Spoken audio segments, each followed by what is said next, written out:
Hey, folks, let me welcome you on this Thursday evening with a glass of wonderful homemade cherry wine and prepare for Technical Steering Committee onboarding for AsyncAPI maintainers. So, this particular presentation is a intro for people that contribute regularly to AsyncAPI initiative. You probably became already a maintainer for one of the projects, and you learned that as a maintainer, you can become a technical steering committee member, but you have no clue what that means. So yeah, let me onboard you. So first of all, the agenda for this really short intro, maybe not very short, it's probably 30 minutes, but the agenda is that I'll introduce you a bit to the story behind how we work at Async API Initiative, why we work this way, the basic principles we follow. So you know what you're signing up. Then I'll share a usual duties that we already recognize if it comes to the work of Technical Steering Committee. And last but not least, the benefits of being the member of Technical Steering Committee. Because in the end, we might do a voluntary work, we might work for the community, and we might not expect any direct benefits, but still there are some indirect benefits that I want to share with you. So yeah, charter and principles. The charter is it's basically a legal, I think we can say, document that usually you sign when you join a foundation. So basically, in like 2 years ago, in March 2021, Async API initiative was donated to Linux Foundation. Donated, which basically means that the founder of Async API, Fran Mendes, who as a founder was the owner of the intellectual property of the project, handed over these rights to Linux Foundation to assure that the ownership of the project does not belong to any company or any individual, but a foundation. So any company, any individual using the project will not have to be like afraid that in the future the owner of the project will change the license or expect some payments to use the project. And I'm showing you this charter, which is really boring document with super strange words, especially for me, non-native English speaker. But I'm showing it to basically highlight the technical steering committee name to show you that um, the, the committee that you're about to join is in the core of the setup of the Async API initiative and how we govern the project.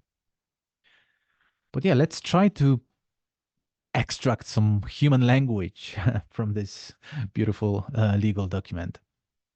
And of course, it's a biased list of topics that I think are the most important. So first of all, the project is managed by Technical Steering Committee, but at least for the time when we record this meeting, I hope in a few months, by the end of 2024, in 2025, the role of executive director will not be there anymore, and it's really fully managed by TSC.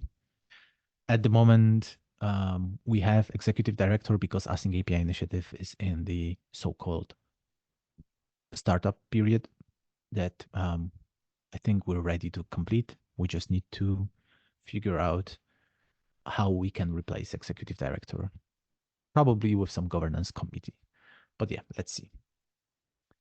Now, something that is not normal, I think, for other open source projects is that there's no invitation flow to become TSC member.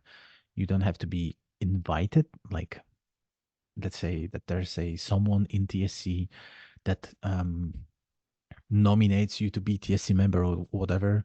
It's not any secret group.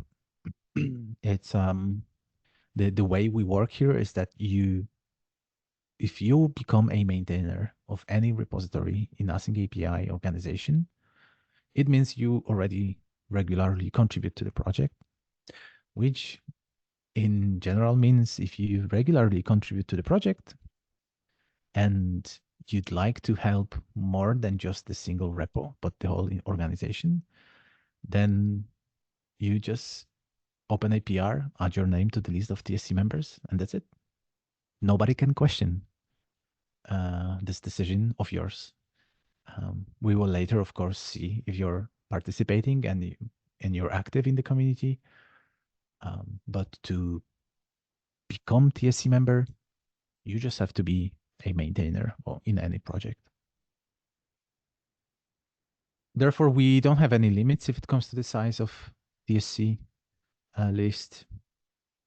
As many maintainers we have, we can have as many TSC members because like we want to run in a kind of democratic way that every single regular maintainer contributor has vote basically, and there's no limit if it comes to time. So as long as you're a maintainer, you can be TSC member. If you stop being a maintainer, you automatically cannot be TSC member anymore. The limit that we set in the participation of TSC is that only 1/4 of members can be hired by the same company. So we call it affiliation. So basically, yeah, if you, let's say we have 20 TSC members, maximum 5 can be affiliated with a single company.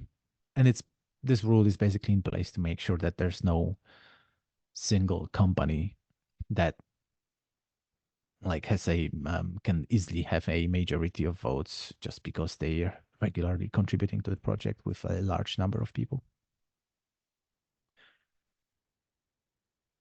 We embrace transparency to maximum. Every decisions we make, they should not be done in somewhere quiet place, some private place. Everything, all the meetings, official meetings should be done in public. There should not be secret private channels where we make decisions and then just inform others that we made such decision. Decision making is asynchronous. Even if we have a public meeting, um, it always has to end up with a summary and a proposal of a topic, suggested decision, but then people still have time. If they did not join the meeting, they still have time to decide and influence the decision. And it's all about being inclusive. We wanted to make sure that the project is open not just for people that are hired by a company to work on the project. There can be also people that work in some company, but they have their duties in the company, but they still want to help us in API, and they can do, let's say, just 1 day a month. It's still okay. We set up things this way to make sure that decision making is asynchronous, so we can accept also individual contributors that have time to work only on weekends, for example. So that's the principles and the ways we applied to the project when we were setting up the whole governance and the way we work with the community.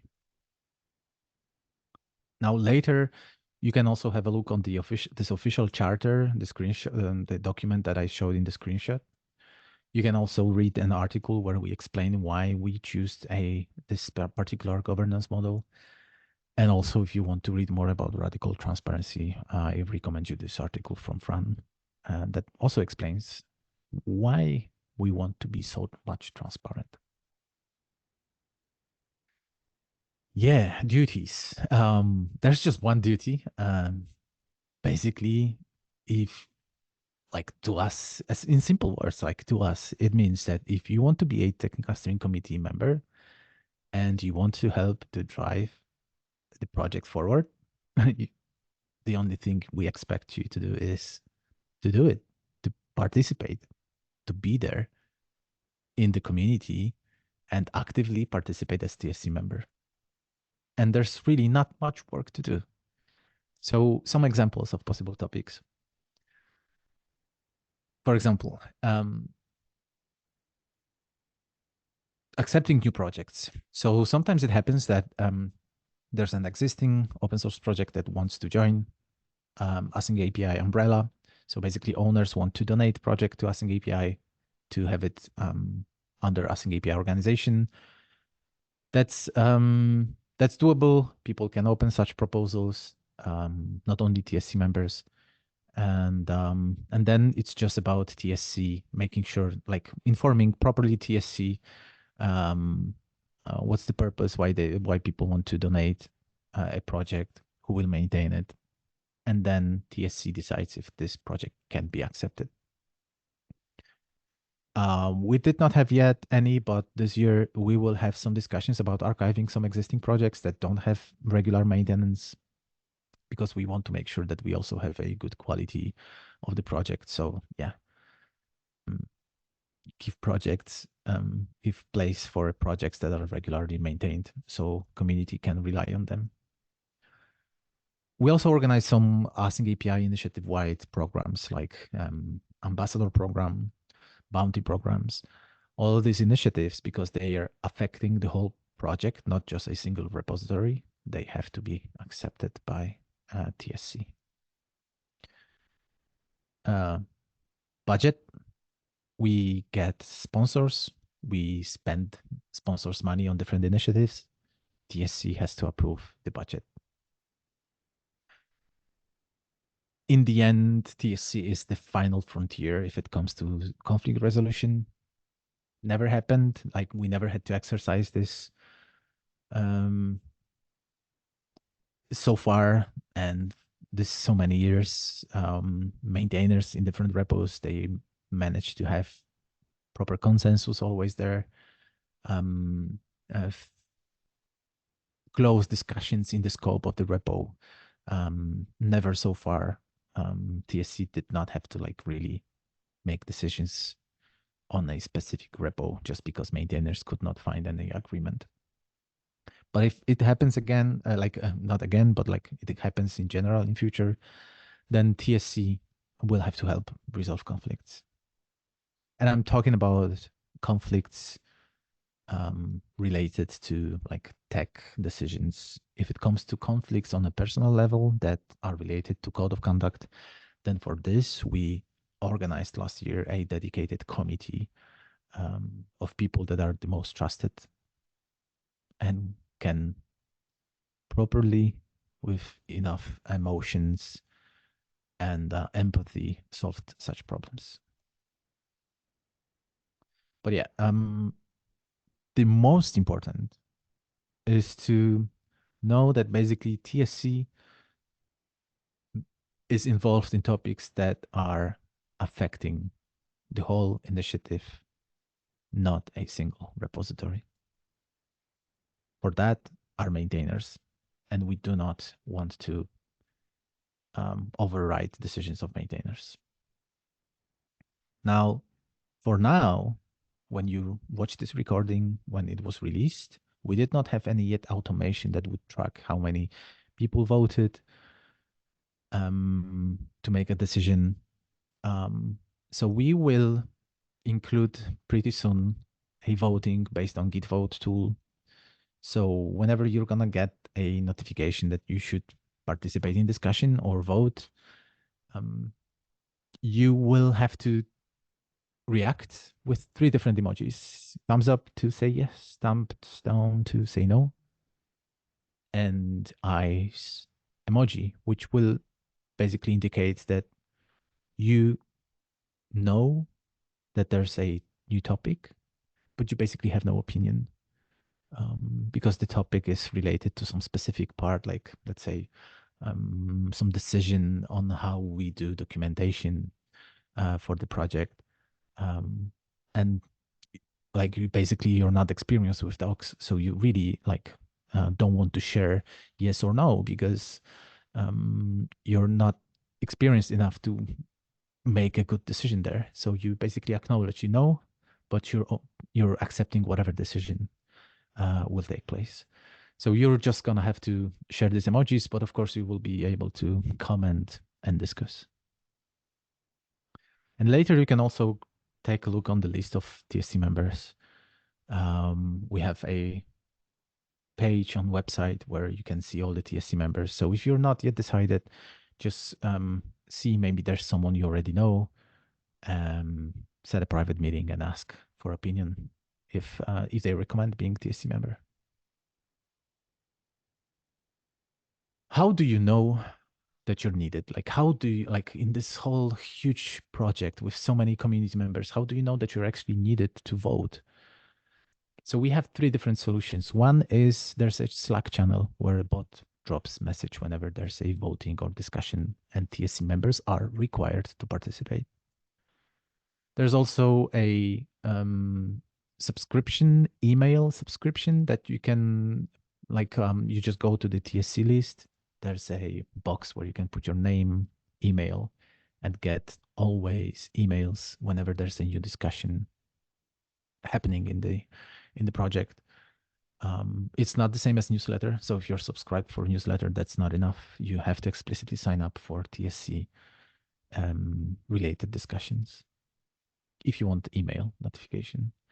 Or if you're handling GitHub notifications well, um, in the end, whenever a discussion happens in the issue or pull request, we always mention the TSC members team, that if you're a TSC member, you're a member of this team.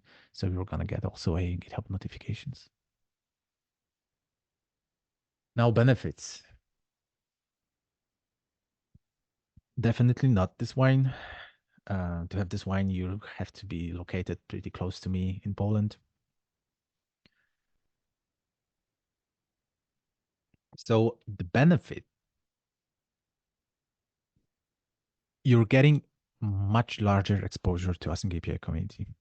Being active means that you can also access different benefits whenever we, for example, have a conference and we go somewhere to a conference and we get free tickets.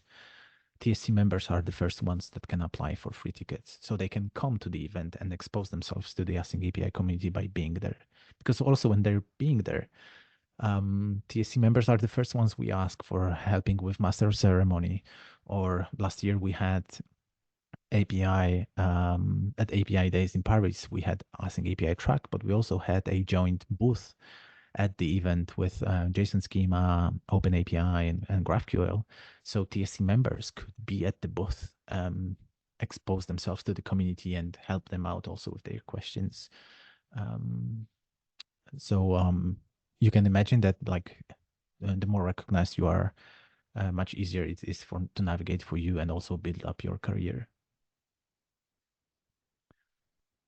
Something for me, especially as an open source um, fanatic, I would say.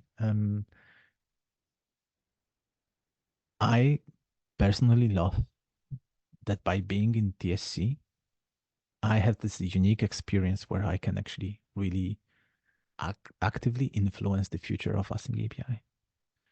Event-driven architectures, that's the future. Open source in general, that is really the future. Even if there are some companies that will never be active in open source, they'll do also inner source. So basically, open source principles internally. They will also learn about what we do in open source. They always look on those that grow. And I'm pretty sure Async API initiative will grow in coming years. As a TSC member, you can be part of it, an active part of this growth. And I think it's pretty amazing stuff um, that it's possible. And also, as I already mentioned, Async API is a project where it's actually really easy to join TSC. It's just, you just have to work on one repository, show that you're passionate about the project and you want to regularly help. and that's it.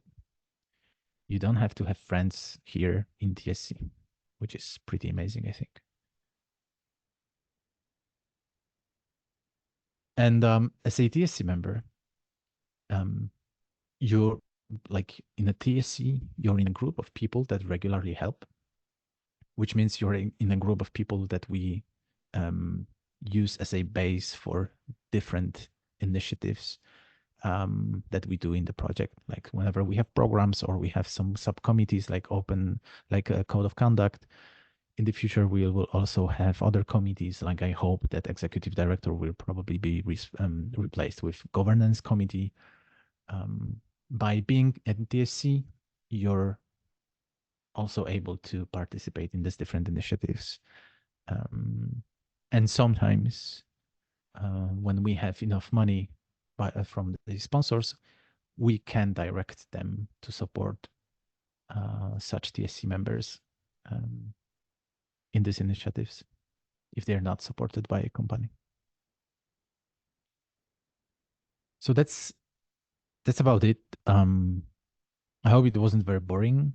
Of course, you can't ask questions now, but the question means like if you have any question, feel free to reach me out. You can find me on Twitter, but the best is to find me by my name, Lukas Gornicki, Łukasz Górnicki. You can find me in AsyncAPI Slack or yeah, anywhere else. Just Google Łukasz Górnicki AsyncAPI, you're gonna find me. And I'm open for any meetings. So yeah, see you in the TSC. Cheers.